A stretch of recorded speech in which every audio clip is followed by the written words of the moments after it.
Podcast. I am Casey Coggins, joined by Alvin Hubbard. What it is. And Andrew Lira. Hello, hello. Fresh off the golf course in the brisk 40-degree weather. Felt fresh. It was 30-degree weather. I don't know. It was like 35 degrees when I I was was out nice there. and toasty inside all day. It was fucking miserable. All day. Telling Alvin, man, I couldn't even keep a buzz. Over here drinking, taking Jello shots, Bloody Marys, beers, just drink whatever you can, dude. I was sitting in Starbucks, drinking coffee and working. Nice and warm and Free Wi-Fi. relaxed. Free Wi-Fi. It's not the free Wi-Fi. It's the getting out of the house that really motivates me to get work done. Because if I woke up, brewed some coffee, and tried to get work done here, I would just fall back asleep. So I get out of the house, go do things, come back, and now that I've been out of the house, I can continue the production.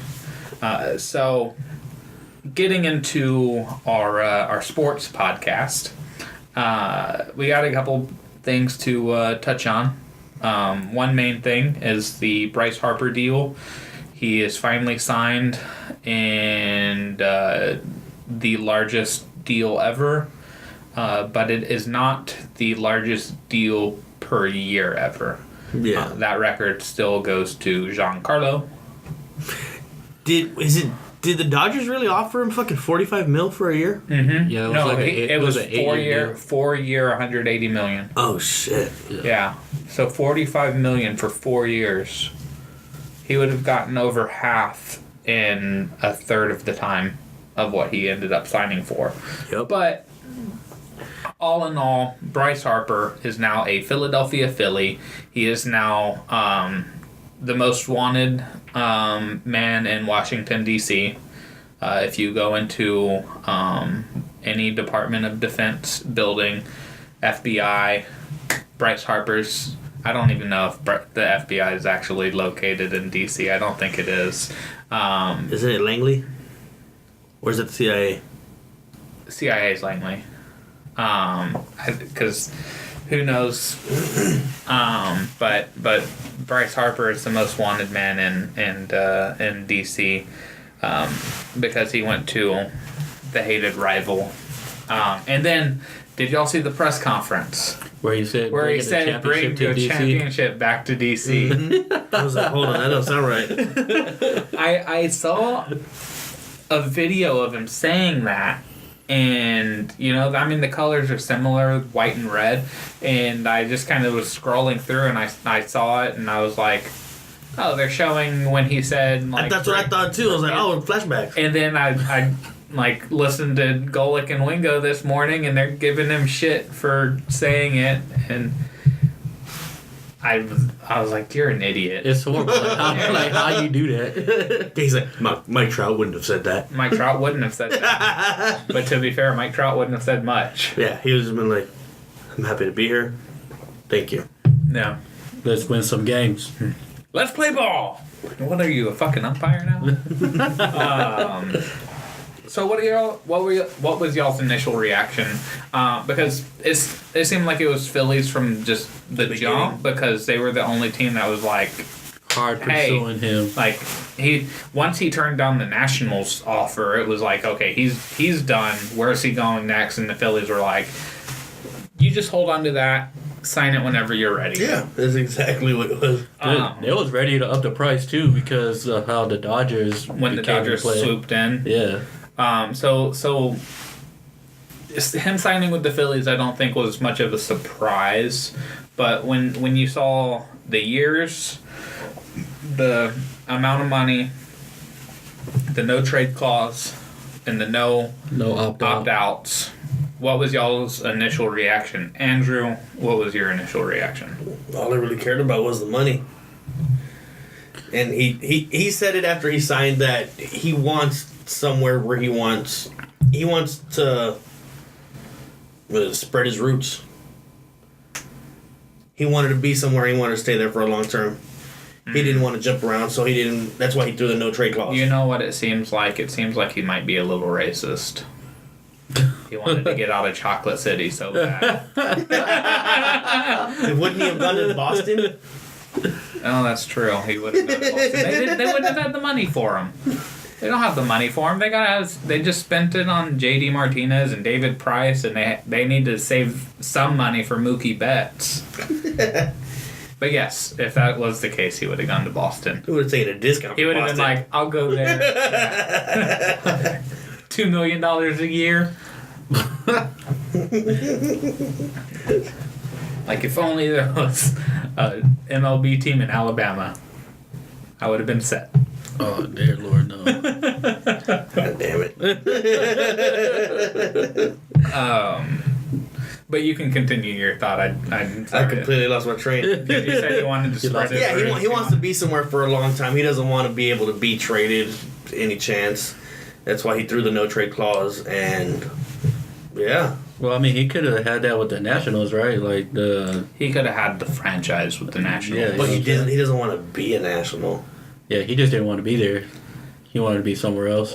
Like it's kind of sad because Washington grew a really good team. They still have a really good team. And part of the reason why they never had that postseason success was Bryce Harper.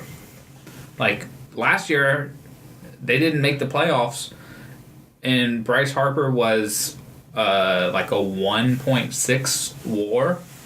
Like that's not a $330 million guy. His batting average was horrible all season. And he missed games, and he's just he's such an up and down superstar where I think he gets by just skating on the reputation and like his personality. And like the couple like good things he does and like good seasons he's had. One great season, but you listen to the baseball savants on MLB Network and radio and ESPN and podcasts, and Bryce Harper's not a good outfielder anymore. Like he's not as good defensively as he used to be. It seems like he's really stopped. It seems like he lost like the love of the game, and I don't know if that's just not liking the Nationals organization anymore and really losing that passion to play for them every day. He needed that change of scenery. That culture change. Yeah. So I mean, we'll see. But to go back to you, Alvin, with your initial reaction to this deal, what did you think when you saw the breaking news on the bottom of the ESPN ticker? Well, first thing that came to mind, I was all like, damn, a 13-year deal?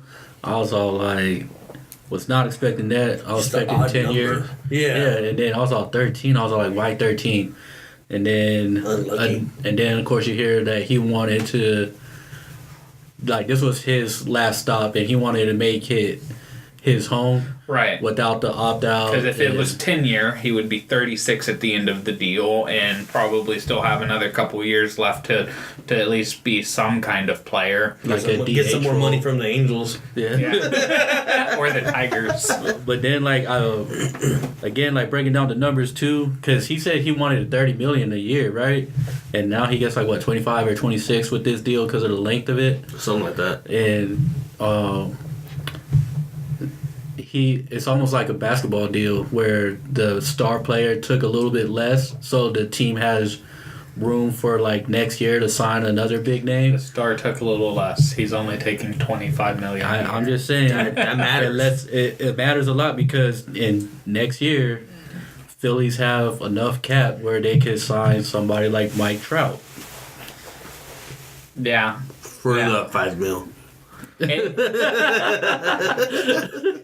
I don't know how like Mike Trout is going to be because he seems like he's the type of player and the type of person who wants to stay with one organization his entire career.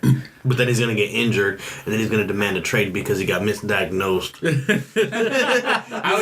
he's going to end up going to Toronto. I was going to make the Kawhi comparison. Ship him off to Montreal. I'm glad I wasn't Montreal. I'm glad I wasn't the only one who was going to make that comparison. But I also was like, some guys they just want to be around where they grew up. They want to play for the organization that like they dreamed about playing for. Like if I was a star player in the NBA playing for Detroit and I had an opportunity to leave Detroit after years of like pretty much misery of not making the playoffs and not being that marquee team, and I have a chance to go to San Antonio and play with the team I grew up watching and being a fan of and being in San Antonio, there's no way I would go to any other team if I have that opportunity. So I don't know where Mike Trout lands on that.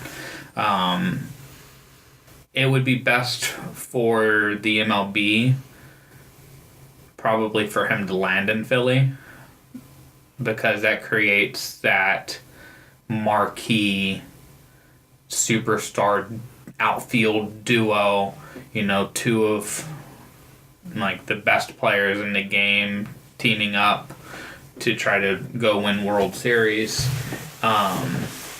And it creates more storylines and gets more buzz around the majors, because right now the stars are so spread out that you don't see as much going on. Like you're kind of lucky watching the Red Sox with Mookie Betts and JD Martinez, and you're kind of lucky with the Yankees with Aaron Judge and Giancarlo, and the Astros with Altuve and Correa.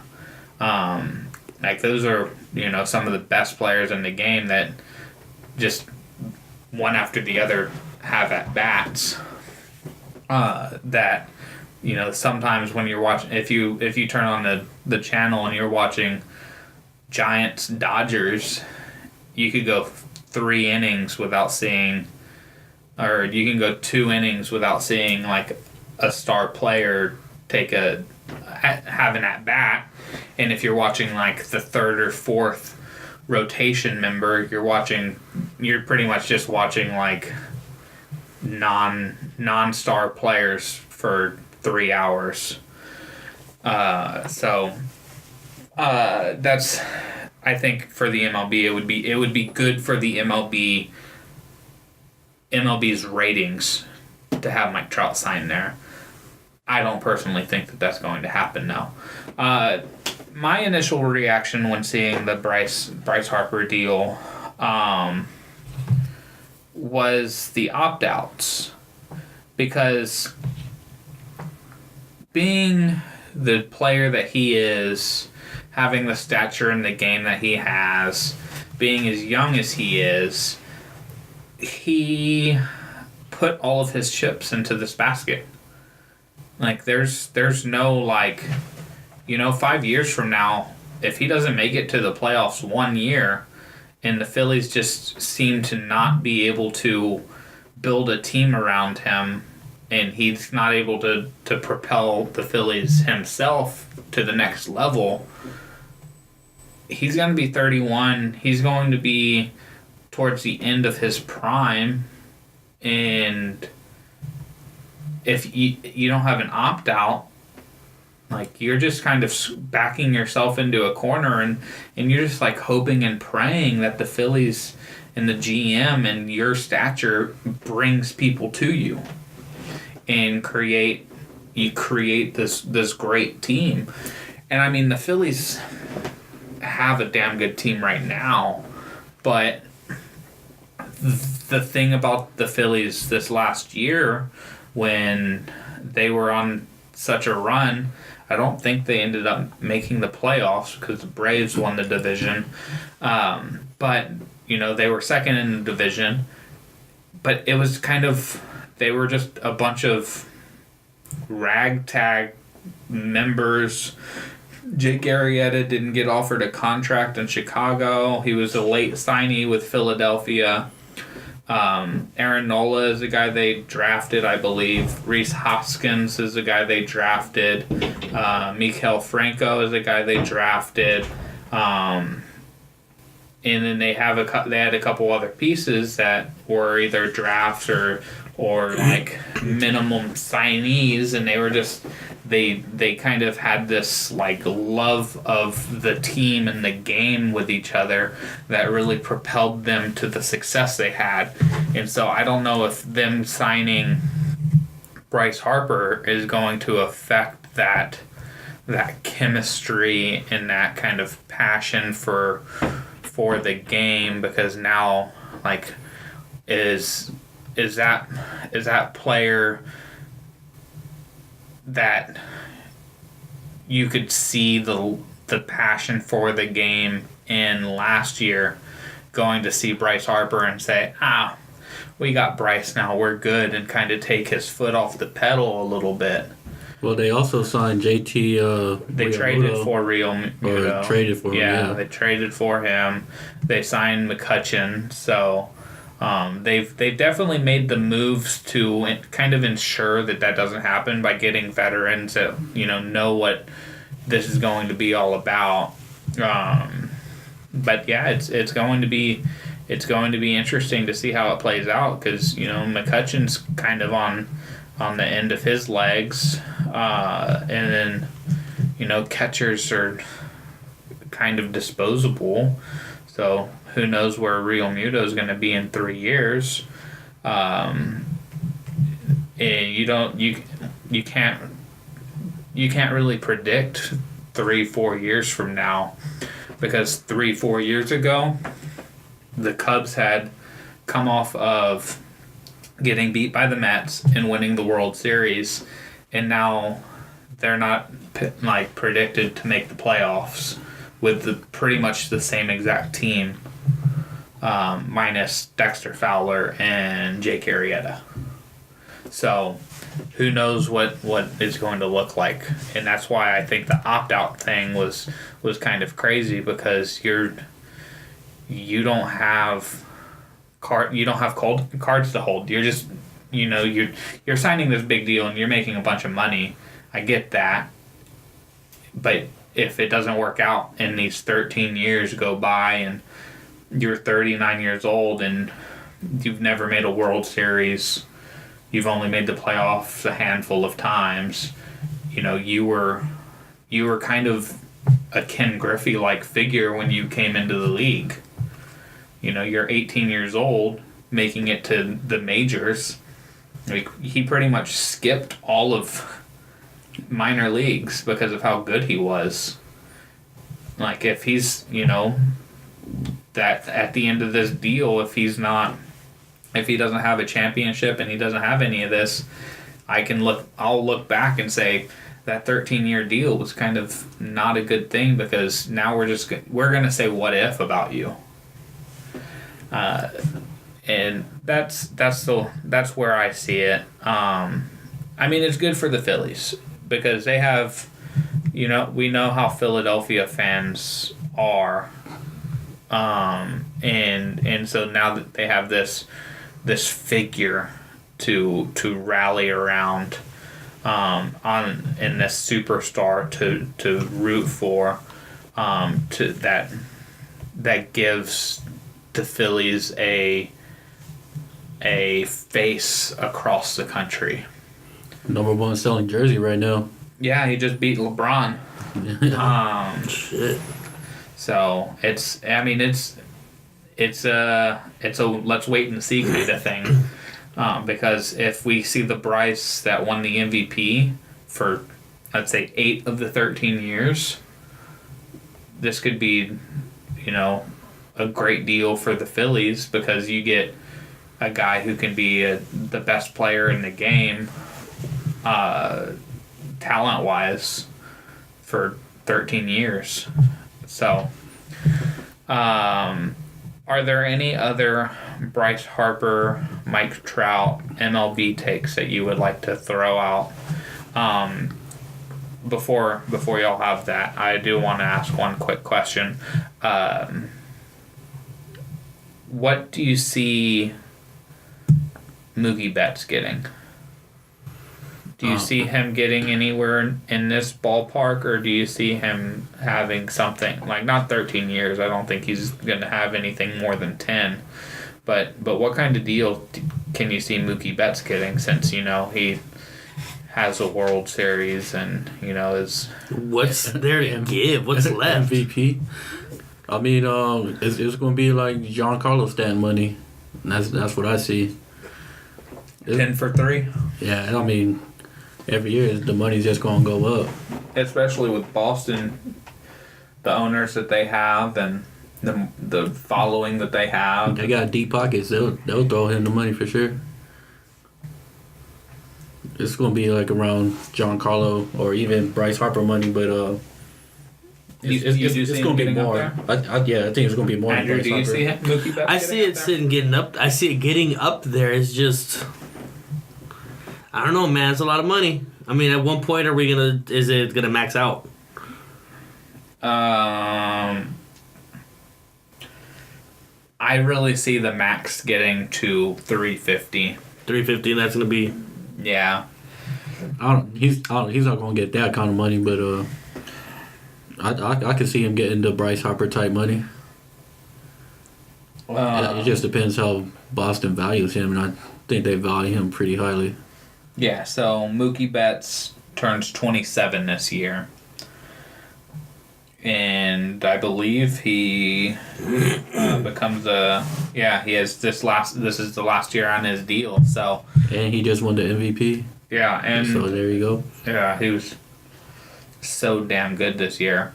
And you really haven't seen much of a decline in Mookie Betts. Like, he's been the opposite of Bryce Harper, where Bryce Harper is this roller coaster ride that you're on, where Mookie Betts is just a slow increase in production over the years. Because I think if he follows up last year with another year like that, I can see him getting more money than Bryce Harper just signed because of his stature in the Red Sox organization in Boston and with the fans there, is that they know that Mookie Betts is their new Big Papi.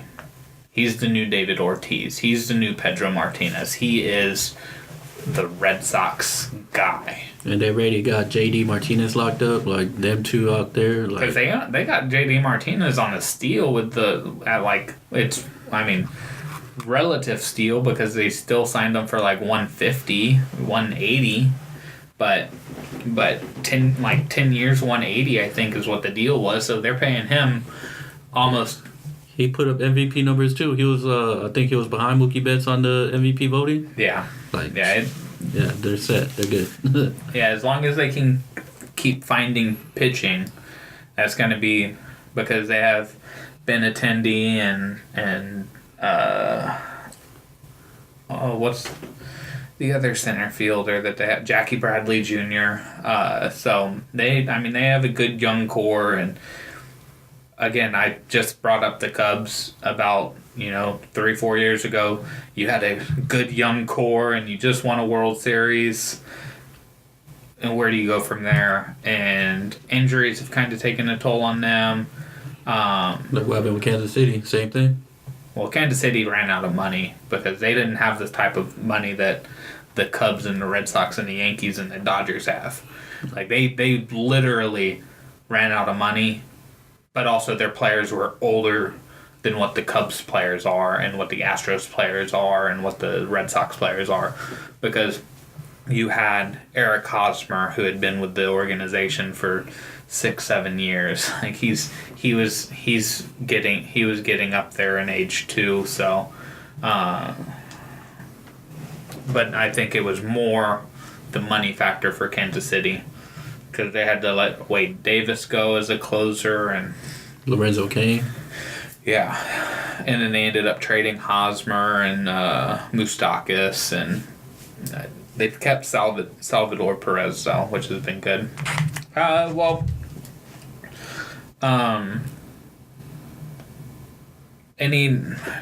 Since I asked that question, any last word on the MLB?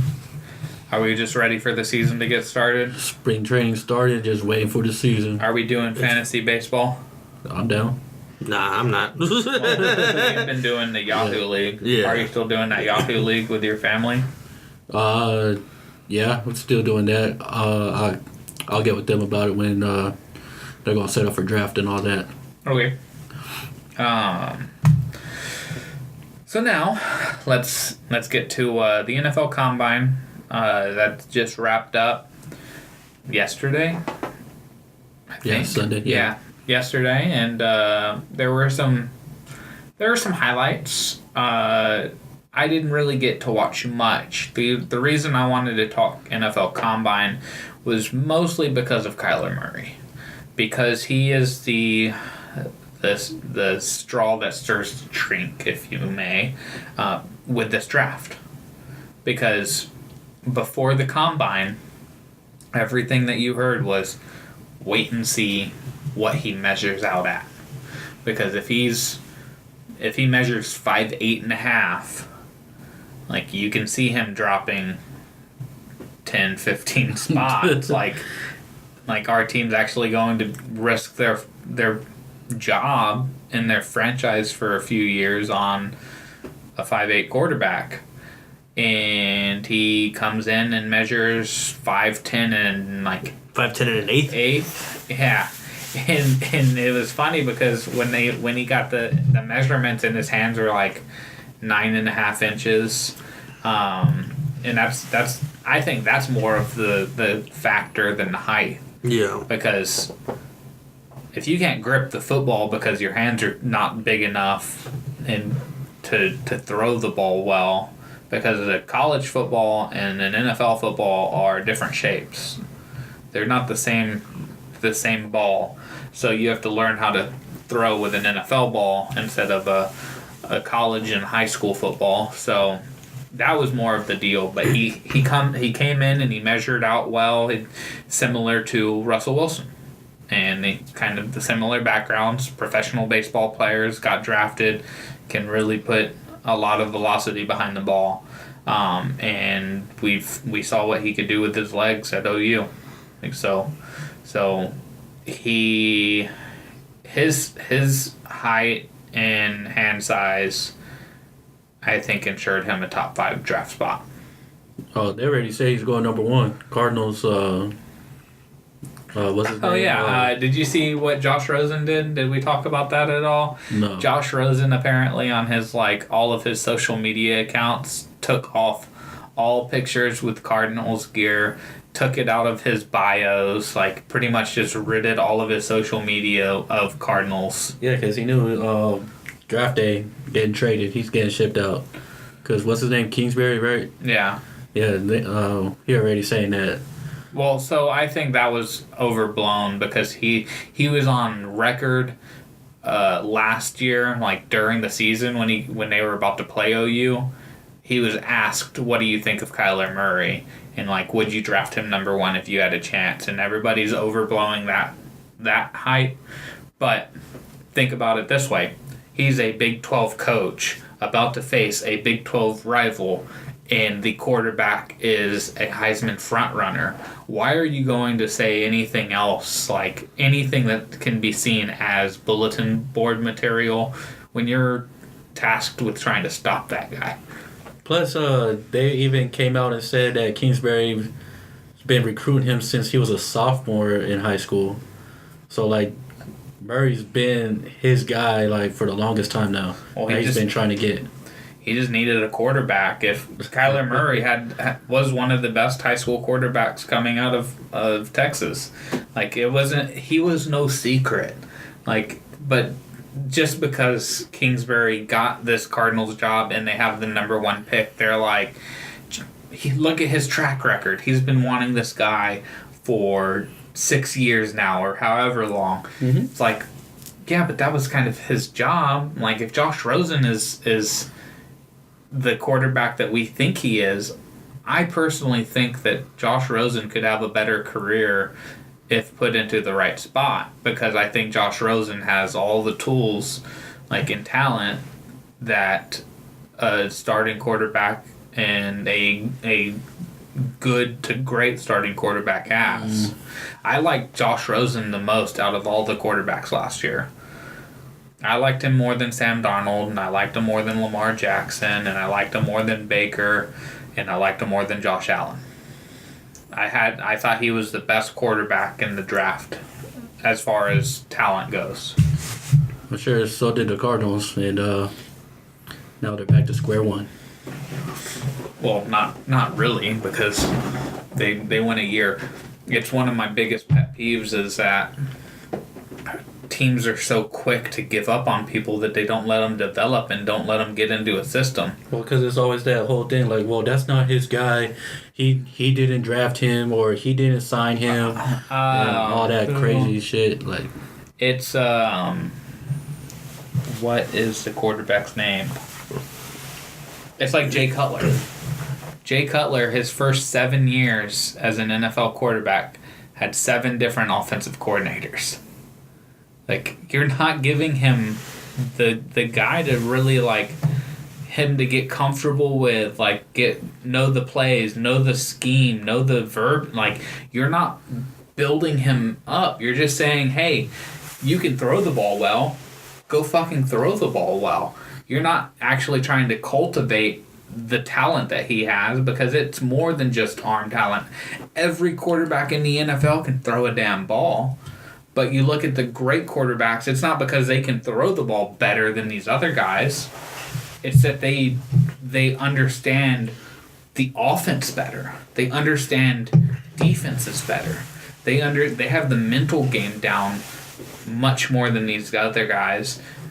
And I think that has to do with continuity. At the end of the day, I think continuity wins out more so than talent. Hence the Patriots. You can't tell me that they were the most talented team in the league this year. You can't tell me that they were a top 5 talent team. But they have the GOAT on their side, so... Well, I mean, Belichick is the greatest coach, yes. Oh. And that's what it is that there was continuity and everybody knows what they need to be doing. And you grow from there. So it, like, Colt McCoy had actually a decent year as a rookie with the Browns. I think he went 7-9 as the starting quarterback for the Browns. When thinking about their history since moving to Cleveland or getting reestablished in the league after moving to Baltimore, 7-9 is a damn good year for the Browns. And you know what happens after his rookie season? They go and draft Brandon Weeden, a 27-year-old rookie, and they give him the starting spot. And Colt McCoy is never seen from again in Cleveland. And now is the backup, but he was the backup in Washington for a few years. But like they just said, all right, cool. We're good. We don't need you. I know you did this, but we're not going to continue to try to hone your skills and grow around you. Same thing happened with Vince Young in Tennessee. He lost his job because he got a concussion, and Jeff Fisher was like, finally, I get to put Kerry Collins in. Jeff Fisher, man. And Vince Young, after Kerry Collins got the job, Vince Young never heard from again. That whole Jeff Fisher thing. I would talk about RG3 in Washington, but injuries, I think, did it more for him. But you could even see it that Shanahan just didn't like RG3. Like there was disconnect. Shanahan wanted to start Kirk Cousins the entire time, and the owner made sure that it was RG3's team. And so when he got hurt that first season, he rushed back to be the starter for year 2. When he got back in, Shanahan was really trying to limit what he was letting RG3 do, and it was kind of a weird situation. But as an RG3 fan, I followed Washington closely, and I could see that Shanahan just wanted to get him out and move on to Kirk Cousins. Like they wanted Kirk Cousins. He did like that. He did like that a lot.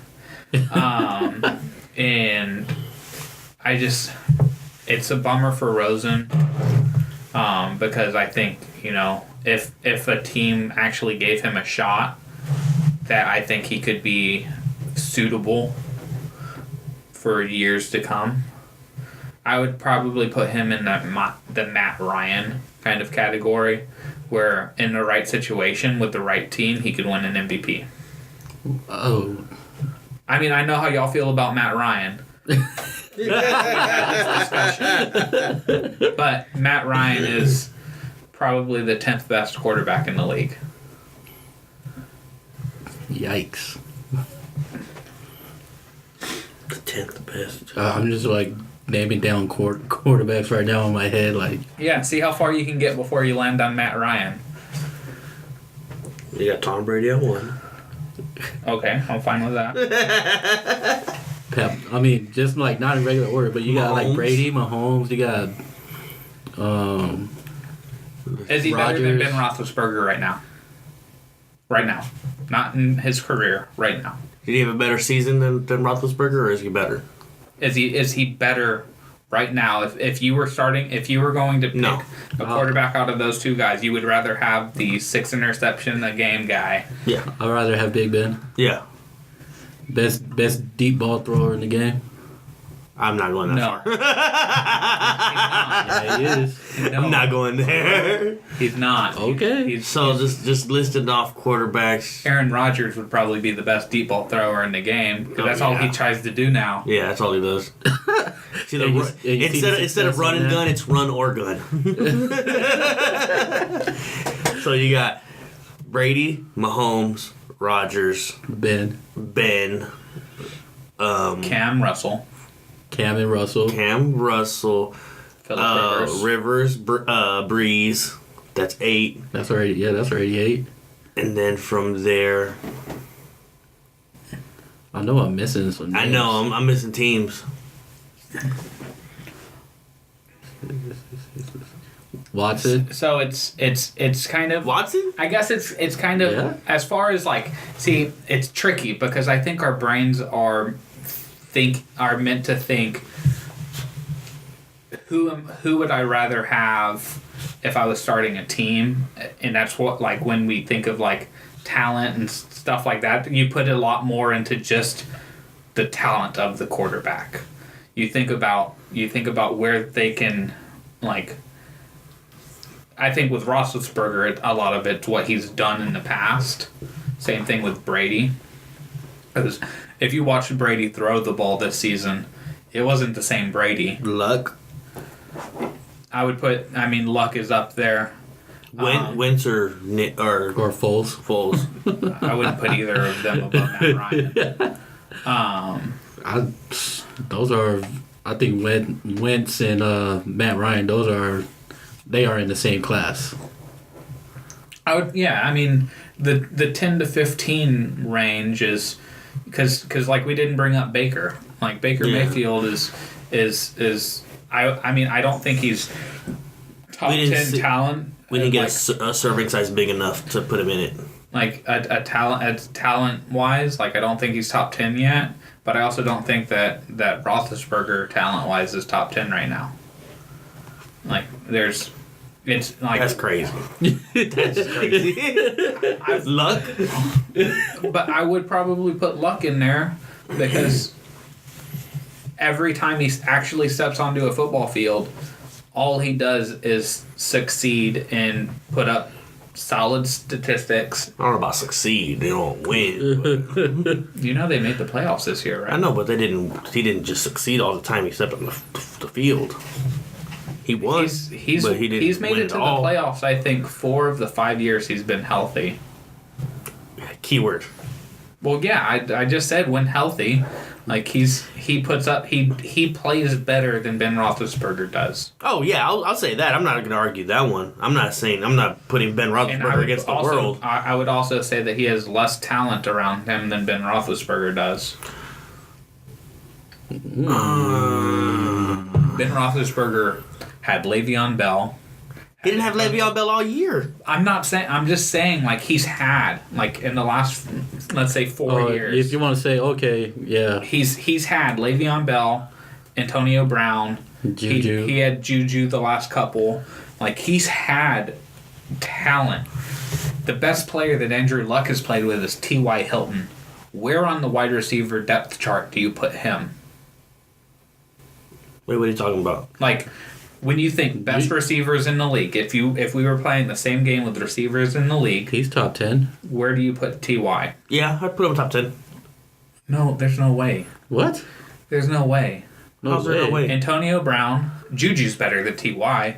What? Mike Evans, Deshaun Hopkins. I don't know about Mike Evans. Yeah, I don't know about DeAndre Hopkins. Mike Evans is not better than Juju. Is not better than Ty. Have you not seen him on the field? I've seen him drop. He's a monster.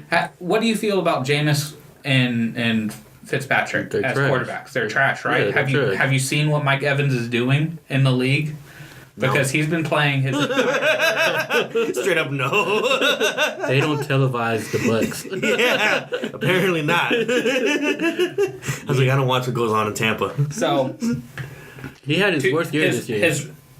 His this year? Yeah, this year was his worst year, wasn't it? Mike Evans? I'm about to go through the statistics. First year, 68 receptions, 1,051 yards, 12 touchdowns. Second year, 74 receptions, 1,206, 3 touchdowns. Third year, 96 receptions, 1,321, 12 touchdowns. 2017, 71 receptions, 1,001 yards, 5 touchdowns. 2018, 86 receptions, 1,524, and 8 touchdowns. Man, you lost me at 1,000 yards. The first thing you said. Like he's done nothing but put up numbers with trash quarterbacks. Well, I didn't say Mike Evans was in the top 10. I just think Hilton is better than Evans. That's what we thought. Because you still have Keenan Allen? I think Amari Cooper is better than Ty. I think Keenan Allen's better than Ty. I would almost go as far as to say Doug Baldwin's actually better than T.Y. Hilton. No. What the fuck? That is nuts. Have you not seen what Doug Baldwin has done for the Seahawks? Yeah, I've seen what he has done, but he doesn't got numbers to back all of that. That claim. But I think Andrew, and that's just one guy. I mean, he had Dante Moncrief, and he had Jack Doyle. Like Eric Ebron had a monster year this year after struggling for 4 years with the Lions. He's still struggling. He still struggles to catch the ball. T.Y. Hilton this year, 76 catches, 1,270 yards, 1,270 yards, 6 touchdowns. Okay, so and then the only time he didn't hit 1,000 was in 2017, and then because I think that was his injury year, and then 2012, I think that was the year he first came in. Okay, so I'm about to read off a list. I know this is this is dragging on, and we really haven't talked NFL Combine. But, before we started this, we knew that there was going to be a rabbit hole that popped up somewhere, and now we're just traveling down it. So I'm going to just read off some names, and I'll probably get to 10 before, And T.Y. Hilton is 5'10". That doesn't mean anything. He's a short receiver compared to Mike Evans. Right, he's great for his size. That doesn't mean he's better than another receiver. But put it up. Okay. That does not equate. That does not. He is doing a lot with his size, but that does not mean you would say he's a better receiver than these other guys. So if I say the same argument for Steve Smith, you'll say that you refute it back the same way? I also think that Steve Smith was better than those other guys. Okay. that's the thing. Just glad we're on the same page on that. Just because Steve Smith was, a top 5 receiver in the league for 10 years at least. So DeAndre Hopkins, yes. We're just doing yes or no. Better than T.Y. Better than T.Y. Yes. Mike Evans, y'all haven't really seen play. But Mike Evans is better than T.Y. I'll answer for y'all, yes. Antonio Brown. Yes. Yes. AJ Green. No. You don't think AJ Green is, when healthy, because I have to clarify this. It's like when healthy, when what's his name is okay. Andy Dalton. Yeah, exactly. Is when healthy, when Andy Dalton's okay. Yes. When Andy Dalton's on a good day. Yeah. But there's a lot of asterisks when it comes down to it. But talent-wise, he can't throw the ball to himself. well, neither can Odell, but we're about to say yes to Odell, aren't we? I don't know. Odell Beckham is not better than T.Y. Hilton. I don't know, man. Athletically gifted, yes. Yeah, it's hard to do it with this because they can't throw the ball to themselves. They need someone throwing around them. Unless you're fucking DeAndre. DeAndre can fucking just... One of the things that... Well, I also just said that Andrew Luck is a lot better than Ben Roethlisberger, and look at the numbers that Ben Roethlisberger can put up with Antonio Brown. Antonio Brown helps make Ben Roethlisberger look good. Antonio Brown is a top 5 receiver of all time. What? Antonio Brown is a top 5 receiver of all time. That's what you said. I wasn't sure. No way. Do y'all not watch the same receiver? Because top 5 all time? All time. All time. All time. I want to hear that list. Yeah, let's hear that list. Jerry Rice. Okay. Yes. Randy Moss. Yes. Okay. Terrell Owens. Yes. Okay. I don't know. And Antonio Brown. No, that is fucking bullshit. Where's Calvin Larry Johnson? Fitzgerald. Calvin Johnson, Larry Fitzgerald. Michael Irvin. I think Antonio Brown, Lions fan, is better than Calvin Johnson. No. Nah. He's a better receiver than Calvin Johnson. What? Even still. Okay. Larry Fitzgerald? He's probably the 4th. Michael Irvin? Antonio Brown's better. What? Antonio Brown's is better than Michael Irvin. No. Better than Game Breaker. No. Julio? Better. I'll put Antonio over Julio. Antonio Brown has been the best receiver in the league for the last 6 seasons. Nah. Y'all just don't watch the same football games that I do then. I mean, I know I have Sunday ticket and I get to watch a lot more football than y'all do. Nah, I don't get it. But not only is he breaking records that... Do you put him over DeAndre Hopkins? Yes, absolutely. What? Wow. Absolutely. Absolutely. He's a better route runner. The hands thing is kind of tough because DeAndre...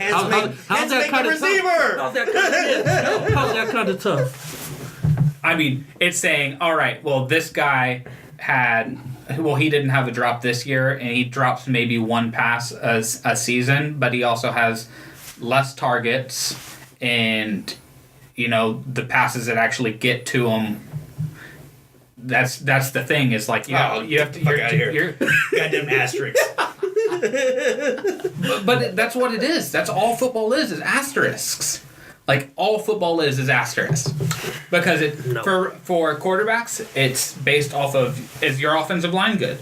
Okay, if it's good, then you have time to pass the ball. Can you run the ball so they're not just pass rushing the entire time? If that's a yes, then you still you have more time. Do you have good receivers? Well, now you can actually throw the ball to people. Like all it is who do you have around you that helps make you the best player that you can be. But Antonio Brown is not top 5 all time.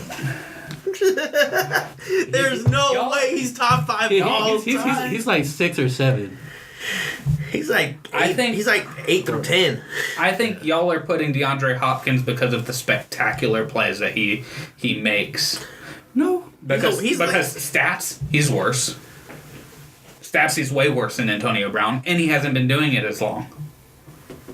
He doesn't have the same. Antonio Brown has records that might never be broken again, and this is in a passing era. He's also had Ben Roethlisberger throwing to him. Yeah.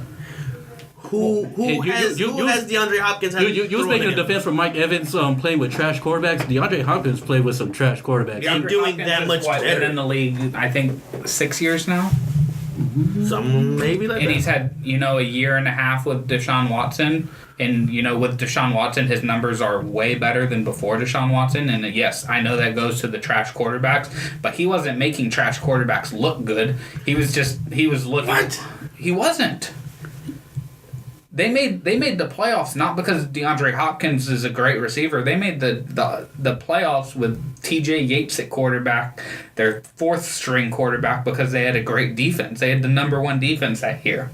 And because everybody was sleeping on DeAndre Hopkins. So since 2012, now I feel like DeAndre Hopkins is probably underrated. Yes, he is. He's been slept on for like the past 4 years. People are starting to realize that that's why he's been getting double covered these last couple of years.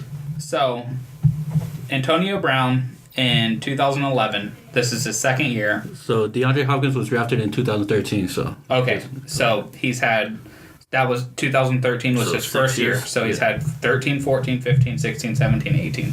Got 6 years. So that's 3 less years than Antonio Brown's been doing this. Antonio Brown, since 2011, which was his second season, he started 3 games. He played in all 16, but he was a starter for 3. 69 catches, 1,108 yards, and 2 touchdowns. His second season really playing, he became a starter. He started 10 games, played in 13, 66 catches, 787 yards. Who is this? Antonio Brown. Okay. 5 touchdowns. So the first couple years, he was probably middle of the pack statistic-wise. 2013 and on, he's been a Pro Bowl. 4 of the 6 years, he's been an All-Pro. And All-Pros really say something about the talent of a player, because Pro Bowls are selected by fans It's and all that, and popularity it's a contest. vote, and yeah. All pros are who is the best player. We get 2 receivers. Who are the top 2 receivers? In 4 of 6 years, it's been Antonio Brown. In 2013, 110 receptions, 1,500 yards, 8 touchdowns. 14, 129 receptions, led the league. 1,700 yards, led the league. 13 touchdowns. 2015, 136 receptions, led the league. 1,834 yards. Didn't lead the league because that was the Calvin Johnson 2,000 yard season, and 10 touchdowns. 16, 106 receptions, 1,284, 12 touchdowns. 17, 101 receptions, 1,533 yards, led the league, 9 touchdowns. And this season... It's 17? 17. He didn't lead the league in touchdowns? He led the league in yards. Oh, in yards, okay.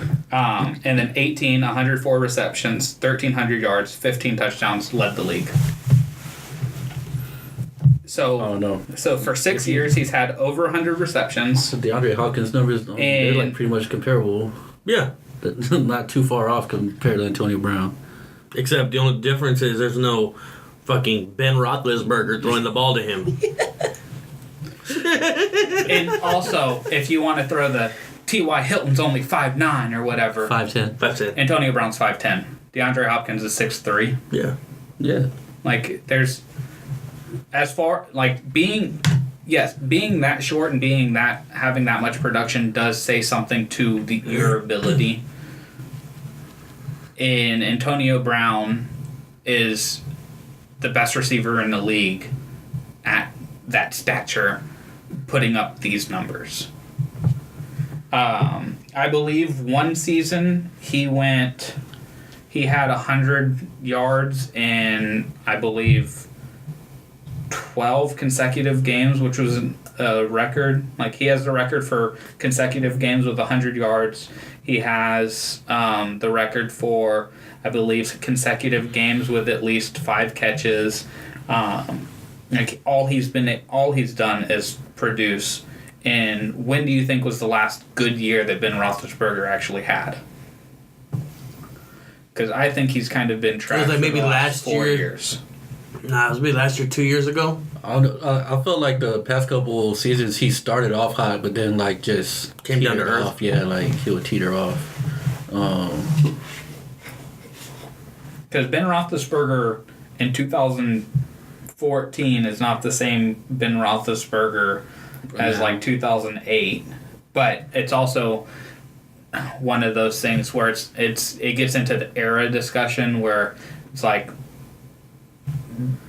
Antonio Brown and DeAndre Hopkins and the receivers in today's game are playing a completely different game that was being played than was being played 10 years ago, 13 years ago, 15 years ago, where there's a lot more pass attempts. There's a lot more room to run and things like that.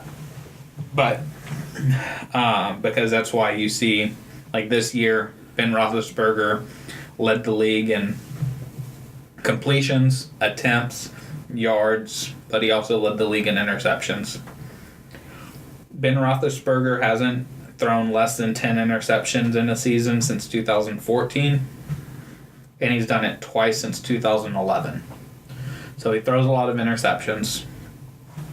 He also just throws the ball a lot. He averages. That comes with the territory when you're throwing the ball. He throws the ball a lot. That's how Antonio Brown leads the league in all these receptions. And he's also had 3 seasons in the last since 2011. 3 seasons where he's won at least 10 games. So they win. 3 out of 6 seasons he's had, or 3 out of 7 seasons he's had 10 wins. I think there's just a lot of reputation that comes along with being a 2-time Super Bowl champ and still putting up numbers. Yeah, because he's not a 2-time Super Bowl champion, Eli Manning. Mm-hmm.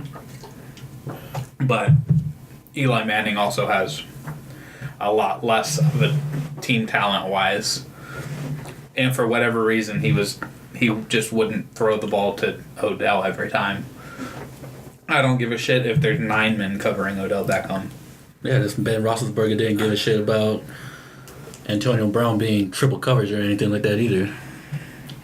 He'll find a window and put it to Antonio Brown. Yeah, and more often than not, it's successful. Yeah. But there are plenty of times where you watch that ball come off of his hand and it's just slow and laid and duck. And Ben Roethlisberger is kind of reminding me of the last year of Peyton Manning.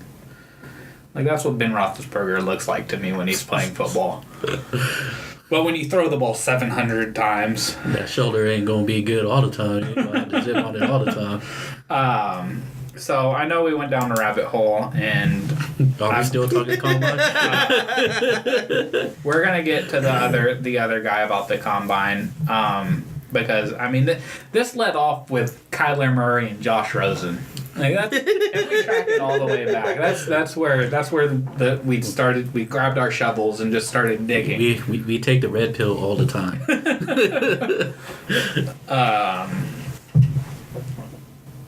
So we kind of get that Kyler Murray's going 1, and I think Dwayne Haskins is going to end up with the Giants, which I think is going to be a good draft pick for them. Ride out the Eli train 1 more year, get another top draft pick, and get yourself the offensive lineman or defensive player that you need, or use it to trade for assets. And the other big thing other than Kyler Murray's size is DK Metcalf being just... The Hulk just showed up. An absolute monster. I mean, I don't necessarily think he's actually a good receiver. He just looks like he's going to be... He's a tank out there, and he looks like he can be T.O. But I think people forget that when T.O. came into the league, he wasn't ripped and showing off an 8-pack and everything. He was just... 1.6 body fat. He was physical, but he was also, a good route runner and didn't drop the ball a lot. And then he turned into a pass dropper, physical freak. So who knows how he's actually going to be, because he's probably going to be... I could see somebody saying, you know what, let's take this guy as a 2nd round pick. Just This jersey will sell. Yeah. I bet he's mid first round, late first round. I bet he goes to the Cowboys in the 2nd. If only Al Davis was still alive, he would trade up to the top 10 pick to get him. in a heartbeat. I mean, like, everything was good on his combine except for, like, the cone drill. I think he had, like, the third worst, like, cone drill time ever. So, CBS Sports mock draft has him going 9, and they put him as the number 1 wide receiver, when I don't think that this is a wide receiver draft. No. So it's saying, like, that's the best, that's the number 1 pile of shit. that's the number 1 piece of shit right there. Because, yeah, this draft is defense. Pass rushers, man. If Hollywood Brown was healthy, I think he would be the number 1 receiver in this draft. And I believe... well, Metcalf wasn't 100% healthy either. He had that neck injury. But he just showed up at the combine like... They put adamantium in him. Neck? Have you seen... It disappeared. So... those are really the 2 things that really caught just casual viewers' eyes. It's those 2 guys, because we could dive deeper into, well, what did Nick Bosa look like, and some of the Devin White and Sweat, Bush from Michigan, and like how did the running backs look? One last quick note on the combine is Quinnen Williams, who's top 5 pick potential, ran like a 4.82 40, which they showed it. They put him next to quarterbacks from last year, and he was faster than like Darnold and Rosen. And well, they were saying that Sweat Baker was faster than Julio, faster than Tyreek Cohen, like. Yeah, so it's funny seeing those. I mean, but they train to run the 40. That's all it is. I don't put much stock into. Well, can you run the 40 in 4.3? I look at. I'm more of a. I don't give a shit what the combine says. Let's go and put on some film. Let's see what you look like. Check tape. Yeah. Because at the end of the day, it's like live game football speed and live game basketball speed is a lot different than how fast can you run? Like, how high can you jump? Well, Jerry Rice, they always say he didn't have the best 40, and look at him now. But he also has the best hands in NFL history. DeAndre Hopkins is creeping up there, though. Man, that dude can catch. Anything. Well, I don't know if he can catch anything. Let's see Deshaun Watson go out there and throw a fucking frying pan. Throw the kitchen sink. So, since the rabbit hole led us... Astray. Let us somewhere. I don't know where we ended up. But let's just go on to On Fire, and Dire, and Prohesies, and... in hopes that another rabbit hole doesn't form itself. I'm going to go ahead and lead off with the fires. I have the University of Virginia as on fire. Not necessarily because they had like a great win last week, or like they didn't beat North Carolina or Duke or somebody like that. They just continue to win, and they're being slept on, I think, and you don't really hear much being said about them. Where like the number 1 guy that is talked about for them is this white guy named Kyle Guy. Just because he had a game where he hit like 9 threes. But they're ranked number 2 in the country, ahead of Carolina, ahead of Duke, ahead of Kentucky and Tennessee, and Tony Bennett just goes out there, wins games, and... The singer? Yeah. Shit. I thought he was on tour. Another collab. And, I mean, it's not going to amount much when the tournament rolls around, because, I mean, we've seen how that plays out. But as long as they don't get hurt, at least they can avoid a 116 loss again. But I'll at least put them on my on fire line for this week, just to give them some love. Andrew, who's on fire for you? I got the Spurs, man. That rodeo road trip's over. Those Spurs. Rodeo road trip's over. 3 wins. Feeling comfortable at home. I mean, that's been the story of the season this year so far. So, yeah, I got to give it to them. 3 in a row, beating the Thunder. Granted, there was no Paul George, but there was also no Pau Gasol. Oh, man. Finally out the he was books. so important. Dude, he really was. But I think that's more the on fire part is they got out of this contract and they should have never been in. Well, they should have, because it's kind of who else are you going to spend the money on? Kind of where the market plays out, and that goes into the rabbit hole discussion where we can talk about contract situations with the Spurs. It's like, well, why did they sign Pau Gasol and trade Danny Green? Yeah, because they had to add Danny Green into the deal to make it work. Like, did they though? They did. I'm sure they would have. I'm sure they would have put Patty in there, but the Raptors already have 2 point guards. They didn't need Patty Mills. They needed a shooting guard. It would have been an upgrade though, especially for Lowry. Can't stand Kyle Lowry. You know, he's second in the league in assists this year, and he's having one of his best all around years. Yeah, because he doesn't have to do much. Right. The way he's not the guy that you're going to win a championship.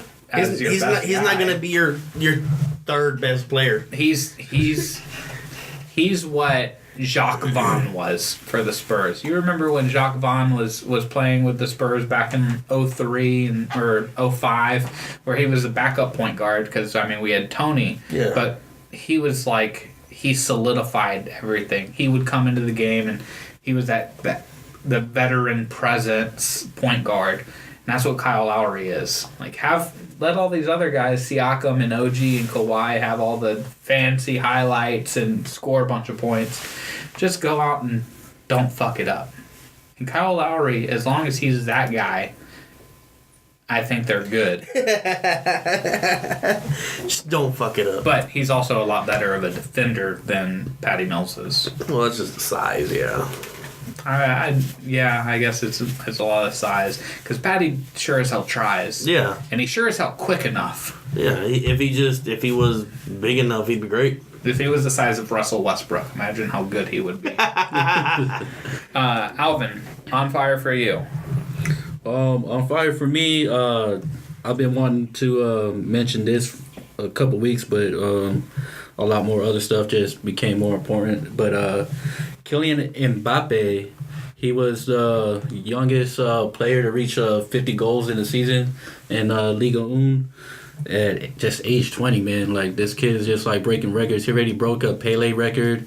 That was the World Cup youngest in the youngest player to score 2 goals in a World Cup final. Yeah, and he also he had 4 goals in one game, and that broke a record too. I think that was a Pele record that was stood up for 45 or 47 years. The dude's just a phenom, man. Nobody can stop him. Yeah. He's going to be the reason why France is going to be a powerhouse for years to come at the World Cup. Yeah, he's the Zinedine Zidane type player where it's all right, cool. We got Zidane. Our national team is good for a while. Yeah, he got it all. The skills, the weak foot. And he's a scoring machine. And plus, I think he recorded the fastest time in soccer right now. So I don't think there's anybody faster than him right now. He's just going to be burning people down that line. Oh, yeah, he's his skill set and what he can do right now is only at 20. Unreal. Is he has the touch of a Messi with the speed and the size of a Ronaldo. It's and the temperament of anti-Neymar.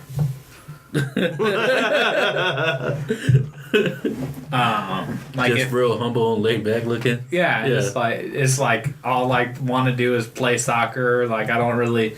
He does have that he does have somewhat of an outgoing personality, just enough, but I think he hasn't lost his mind. But I also think that's being French and not Brazilian. We see how Brazilians party. It's different levels. Nude bodies everywhere. It's a little something just The bubble booty. Alvin, who's in dire for you then?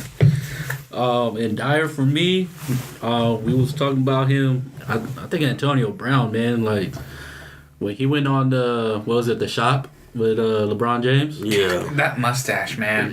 Yeah, that. We got like a caterpillar growing on his face.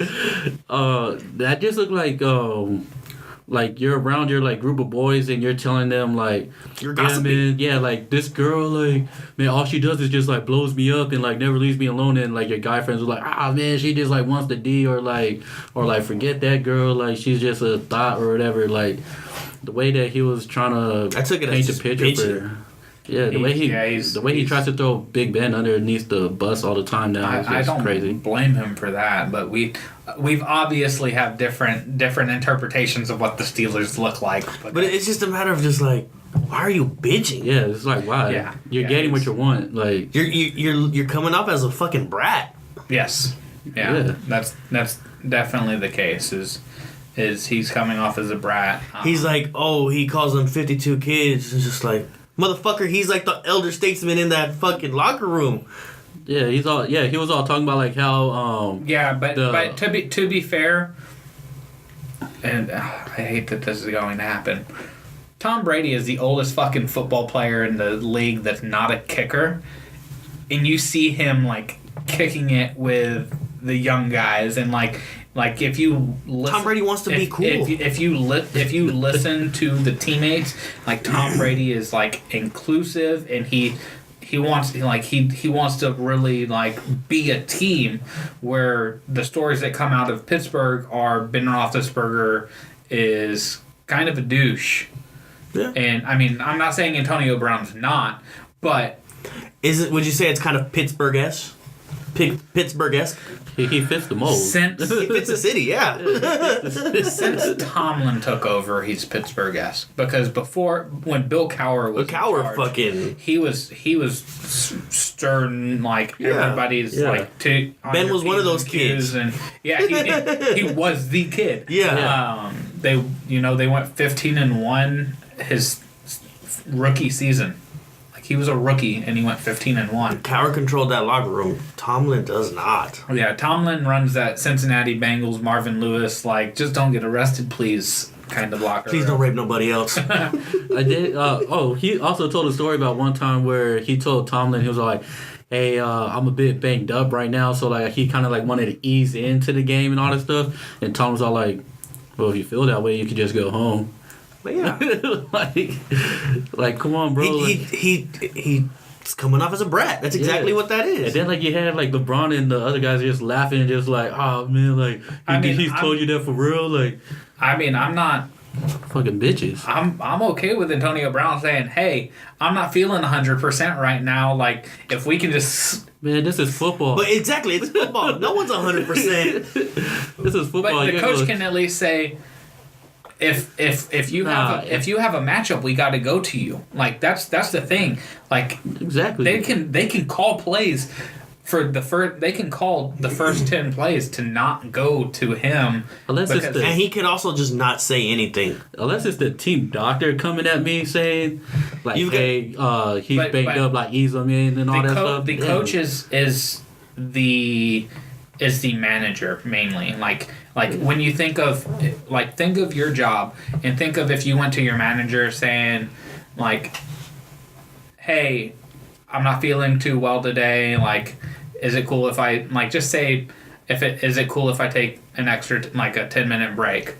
And your manager says, no, your job is to, like, this is your job, like, go work. Yeah, like, you're going to immediately, like, while, yes, that is his right, and it is your job to work, like, you want to have a good rapport with your manager, so if your manager just comes off as a hard ass and says, no, fuck what you think, like, you're not going to go home and it's like, man, I have the best manager in the world. No, you're going to bitch about your manager because he's a bitch.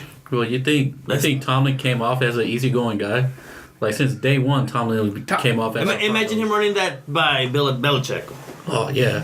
Imagine the next day. Yeah, imagine him running that by Belichick. Hey, I don't feel good. Can we take it easy? No, get the fuck out of here. He wouldn't even told to ask you can leave. I don't know because he would have been traded next day. You listen to the stories about the Patriots way. It's like, yeah, well, he doesn't want you asking like. He wants you to do your job. Yeah, he doesn't. But he also doesn't want you to be asking to take more. He wants you to give enough.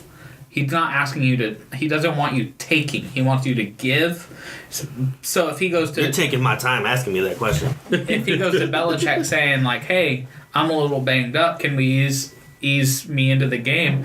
Belichick is gonna say, "If you're banged up, go home. We're not going to be, like we need you." I mean, seeing what he did with Malcolm Butler, I really don't know. Because I that's still a mystery. Yeah, but Belichick is not going to sit there and try to like force his hand and playing and force the ball to him. I felt that's what Tomlin did by telling him like, well, if you feel that way, you could just go home. Like I felt like that's what Tomlin did. Is just Tomlin was just more direct. Yeah, I think he's being kind of a diva. He is, yeah. I mean, but wide receiver diva stuff. Yeah, but still, like, don't act like a bitch when you don't get what you want. And you're doing it on TV. Exactly. Come on, bro. Like, you know how much respect you lost from a lot of people? I don't think he really cares. I think he lost. Well, that's why Broncos backed out. They're not going to trade for him now. Yeah. And Broncos was in the mix. Yeah, it's like you're talking about locker room issues outside the locker room. You'd never do that. Yeah. I mean, he's also the guy who's been in trouble in the locker room for recording live, like doing Facebook Live and shit. And like he has some female tendencies. We know. He did what he did on the football field, and he's like, all right, cool, I proved myself. Now I'm entitled to do shit. He, like you, thinks he's a top 5 receiver all time. Yeah. So he thinks he can act accordingly. But I mean, that's kind of what like Chad Johnson looked like in Cincinnati. Chad Johnson for 6-7 years at least was a top 5 receiver in the league. Better than AB too. No.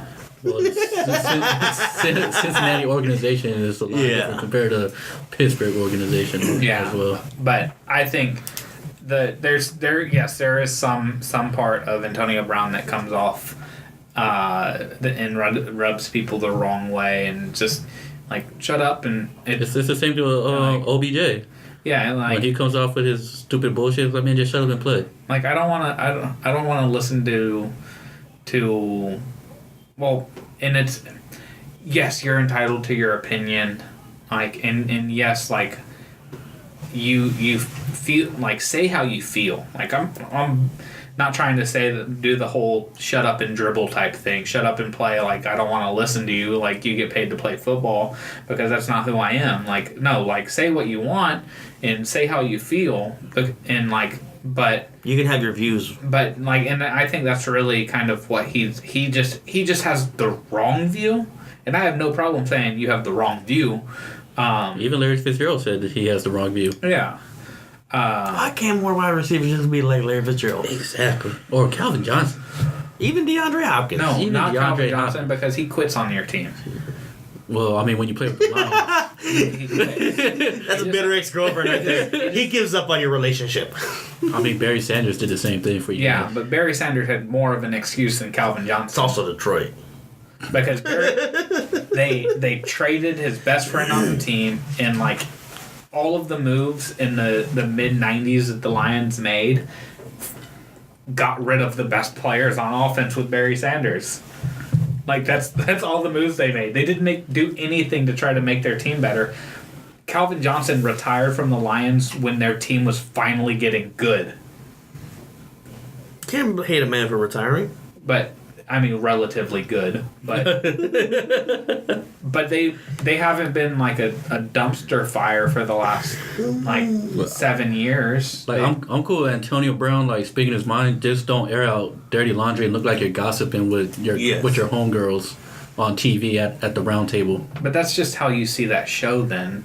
Well, that's what they do. Well, that's what they do. Not even just that show. It was after that show. The interview he did with And all the tweets that he was putting out too. So he's just kind of a bitch. Like there's one thing, the shut up and dribble is something completely different than this, because that was in reference to political views, to any just social issues. Yeah. This is fucking locker room issues you're airing out. Yeah, you airing that all out. Like, you gossip. Girl, you wouldn't believe what happened. That's exactly what it sounded like. That's what it was. Like, shut up. I probably would do the same as, like, I'm fucking tired of these people. Like, let me tell my side of the story at least. Like, but would you do interviews about it? Fuck yeah, I would. But I would be a fucking megaphone right outside of the damn Pittsburgh Steelers building. Ben Roethlisberger called me one of his kids. I'm one of them badass kids. Hey, yo, bitch. I ain't them baby kids. Yeah, man. I would be the one putting up tweets. Yeah, I don't call him Big Ben. I call him Bitch Ben. Like, but that's just me. That's just how I roll. I got no problems him saying, we have like a bad relationship and all that stuff, but then when you start airing out the dirty laundry and shit and like nobody wants to know the details. Yeah, you're just gossiping with your homegirls. See, I don't think we should care about the details. Like, I mean, I actually want to know the details because I want to know, like, what the hell happened. Like, this team I picked to win the Super Bowl. Think 2 years ago. Kobe and Shaq. Yeah. Everybody knew there was some kind of beef. For 3 years. Yeah. Yeah, that's true. But a lot of... They didn't go around talking to their friends about it. Fucking airing TV shows, doing interviews about it. But that goes back to the different generation. But this is also fucking Shaq. Different. This was fucking Shaq who was on everything. He took every outlet he could. He left Orlando to be in the spotlight. Yeah. And you didn't. No. I think that has a lot to do with Phil Jackson now. Well, Phil Jackson put it in the book too. Yeah. And that had more to do with, hey, I don't give a shit what your problems are. Hold it in. Let it out later. Let's win this championship. Yeah. And that goes, again, to the coach in this situation. Is like, all right, cool. I have this hothead who's going to yell at the offensive coordinator, and I have this hothead who's just going to bitch about everything. And how do I handle both of this? Like, how do I handle both of them? But it's not a matter of handling it. It's the containment of it. It's containment is handling. By the way. No. Yeah, but you can't stop. Like, Antonio Brown went out and said what he said. Yeah.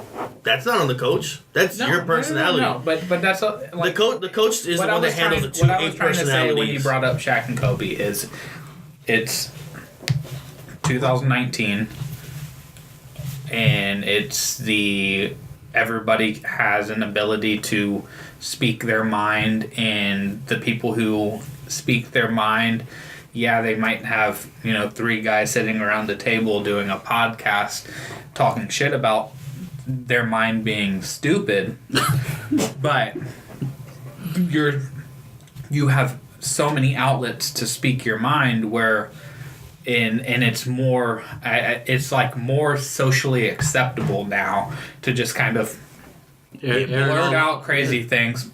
Look at our fucking president. Yeah. And not to try to get political, but like you can really see that we had an idiot running the country in 2001, 2002, and 2003 when Shaq and Kobe were having their beef. But it was still socially unacceptable for players in professional leagues to come out and just kind of blow up a locker room and say what's going on in there. If a player came out and said, yeah, I was just in the locker room, this is the shit that was being said, he wouldn't play in the league again. That's how it was in that time. That's how it should still be.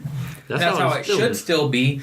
And I'm in agreement, but it's not, and that's why I don't condemn Antonio Brown as much as I think there's too much. I'm not condemning him. I'm just saying you're coming off as a bitch. You are coming off as a bitch, but I think a lot of it comes off of this whole the player empowerment.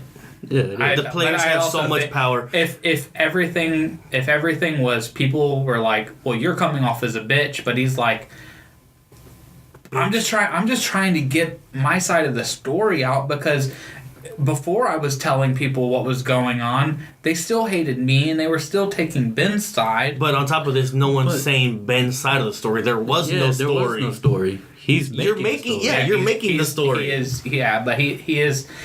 Ben Roethlisberger does have his radio show, and he has said some things about Antonio Brown that have not been in necessarily highlights of Antonio Brown. They have had some beefs, and it's not surprising to hear Antonio Brown say, like, the entire organization is defending Ben, and I'm kind of thrown into this diaper hamper.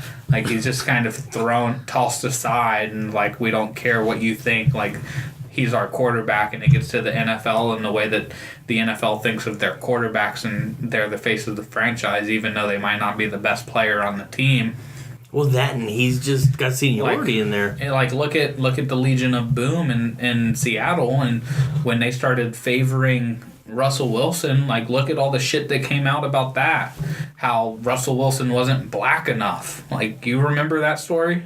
That was the most ignorant shit I ever heard. Right, but that's what was coming out of Seattle, because they didn't like that Russell Wilson was getting all the praise for the team's success, and they made it seem like he was a teacher's pet, like, yeah, and the coach's favorite. Right, and that's what Ben Roethlisberger is in Pittsburgh.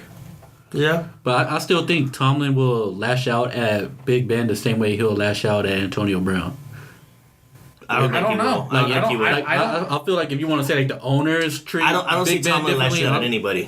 What? I see it just, not like a lashing. I see just like a passive aggressive petty, like why don't you just go home? Yeah, I feel like he'll do the same thing with Ben. Yeah, I guess, yeah. It's just not lashing, but yeah. But if he wants to say, like, the owners treat Ben different compared to him, I'll say, like, all right, yeah, that's a major difference. But I don't think, like, Tomlin is the one that will treat Big Ben favorably over Antonio Brown just because franchise quarterback. When it comes to ownership, I think they would. Well, I think ownership, yeah, but I'm talking about Tomlin. No, I think Tomlin would also do that, because I feel like you'd want to hang out with Big Ben more than you'd want to hang out with Antonio Brown. So that right there makes a difference. If you don't have confidence in your backup quarterback, you will always take the side of the starter. Like, that is the job in the NFL. Like, the backup quarterback doesn't get reps with the first team. They don't see the field. They are not ready to do this. That's why when you watch quarterbacks get hurt, no matter, like, almost every time, no matter how good the backup is, there are seldom times where the backup is high enough quality that they actually do something. Nick Foles. Case Keenum last year or 2 years ago with Minnesota. Like, very seldomly do you see that happen. That it's like, well, he's my job. Like that. Everybody in the organization, non-player wise, is putting everything, all the chips forward off of the quarterback. Look what happened when you bench Eli. You lose your job. So, like, again, it's part owner, part the way the NFL just. But they can't make it seem like Ben is this, like, angel. He's had his run-ins also. Yeah, and you know so what he happened? turned a new leaf. He won 2 Super Bowls and people were like, yeah, whatever. Yeah. Like, that's the same thing that happened with Kobe. Kobe won 2 championships, and, like, everybody was like, he bought his wife a $4 million ring. We're good. It's all right. Mm-hmm. There you go. So were the rapes before the championships? They were in between. In between each one. Oh, so he redeemed himself with that second one. Yeah. Sorry, I ripped the girls. Here's Lombardi. I smacked her off the bar stool. I'm sorry. I feel like there were 3 instances. He smacked a girl at a bar. The rape accusation. Was there, like, maybe a motorcycle one? Maybe there is just the 2. I think there was just 2. And the Kobe just had the 1. Oh yeah, Kobe. Yeah. Yeah, we know how that played out. He's OJ in this situation. Nah, The girl was a thought. yeah. only thing Kobe was guilty of was cheating on his wife. Yeah. Can't be showing up with all right. Well, there was our rabbit hole. Andrew, who's in dire for you? Oh shit! Oh, I got the Cowboys in dire, man. Hold on, gotta go back to my notes. Randy Gregory and Bruce Irving. David Irving. Yeah, 2 defensive ends out indefinitely. I always get him substance and abuse. Bruce Irving mixed up. Bruce was with Atlanta, I think. He was with Seattle. Or the Raiders. Bruce Irvin was with Seattle, and then I think he went to the Raiders. Yeah. But yeah, man, 2 defensive ends in a week, gone indefinitely. Hey, but they tagged Tank. Yes, they did. That was news today. I think that was smart though.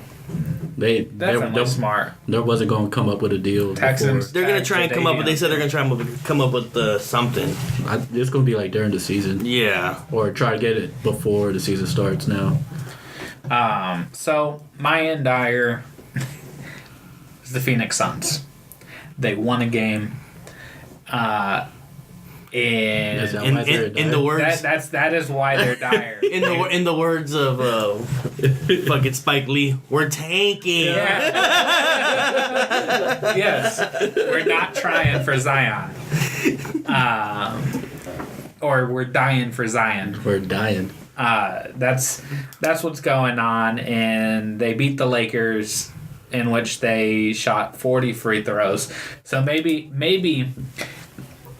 Kind of a backwards conspiracy theory here, and it's more just to say it than actually believe it. The NBA wants Zion to be a Knick so bad that all the refs were like, shit, the Suns need to win games. Hey, they've rigged the lotto before. But they did not pick the right team to rig it against, because the NBA is also like, shit, we need the Lakers in the playoffs, not the Clippers. But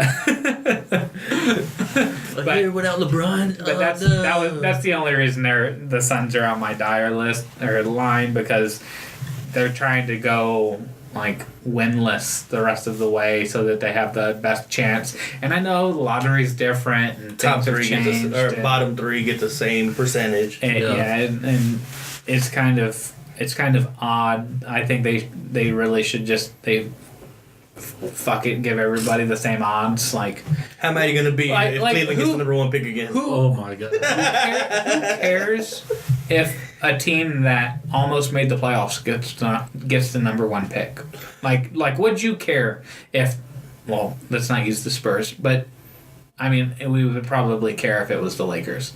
But would you care if the Kings missed the playoffs and got the number 1 pick when you've watched them bust their ass to make this great team, and them trying to make the playoffs gets rewarded with the number 1 pick? Instead of teams just saying, nah, we'll trade Kristaps Porzingis. And I mean, the Suns are just bad and they need the number 1 pick. I don't think they're tanking. They're just bad. I think they tanked 4 years ago, but they're just not a good team. They're not well built, and their owner is almost as bad as James Dolan, if not worse. I honestly think he's worse. I honestly wouldn't be mad if a scenario like that happened, because I hate the whole tanking thing. I hate like the Knicks losing on purpose. The Knicks tanked this season. Yeah, Cleveland, after losing LeBron, they technically tanked keeping LeBron. That was their method of tanking. Well, we have to do what LeBron says, but once he leaves, I guess we're tanking. And what Philly did in the process, that was tanking. I don't think that there are as many teams that you can just actually say they're tanking. Because other, like Atlanta, was Dallas tanking last year? Atlanta was tanking. Dallas was just bad. Dennis Smith wasn't the player you thought he was going to be. Dirk should have retired 4 years ago. Dirk's getting a farewell tour. He didn't even say he's going to retire. Harrison Barnes didn't didn't prove to be the max player. So they just made poor roster decisions. But Mark Cuban will never tank. I don't think he's actually in it to just lose. But Atlanta, they decided, this is rebuilding. This is, we need to be bad. Let Trae Young figure out the NBA and just let him jack a bunch of shots. He's starting to look pretty good too. Yeah, he's hitting. I'm liking what I'm seeing. He's hitting at like a 47% 3-point clip right now, and he's taking like 10 a game. Yeah, I'm liking it. And so, but I do kind of think that we shouldn't reward teams that are actually tanking. And now it's just a matter of figuring out, or there's no way of figuring out. Now let's move on to the rosters. Move on to prophecies and wrap up the week. Andrew, I'll let you lead off prophecies. I got the Saturday night showcase, NBA with LeBron and the Lakers hosting Kyrie Irving and the Celtics, and I've got the Lakers beating them. Just a battle of the dumpster fires. Well, see, I think the Lakers are a dumpster fire, but I think the Celtics are more like a grease fire. Like I think that they're more. A grease fire will burn your house down.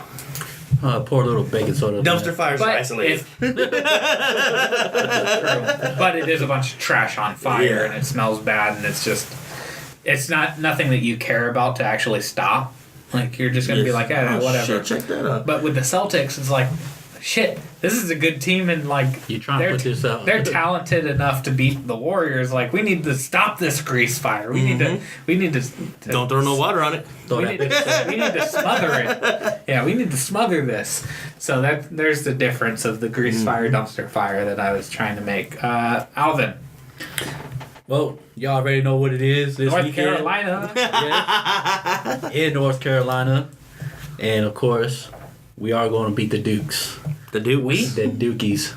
We, the Tar Heels. Part of the family. You didn't know about it. We knew that was coming. You just had to say it for the people who might listen. My prophecy kind of piggybacks on Andrew. I have the Lakers sweeping the week. I have it's 3 games. They play the Clippers, the Celtics, and I don't remember the middle game. And they're getting to 2.5 games out of the playoffs because I have the Clippers losing the week. They only have 2 games before we record. They have tonight against the Lakers, and then later in the week, I think they play the Thunder. So I have them dropping to 36-31 at the end of the week, and the Lakers at 33-33. So make it more interesting, more drama. Yeah. Hey, y'all know how I roll. Agent of Chaos. Bring on the drama. You might call me DJ Drama. Probably won't. Please don't. It's taken. Trademarked. Registered. Patent pending. So that wraps up the week. I feel like we didn't necessarily get to the NFL Combine. we blew by that. Yeah, we realized that we tried. So I'm Casey Coggins, and as always, I'm joined by Alvin Heber. Next time. And Andrew Lira. See you. See you next week.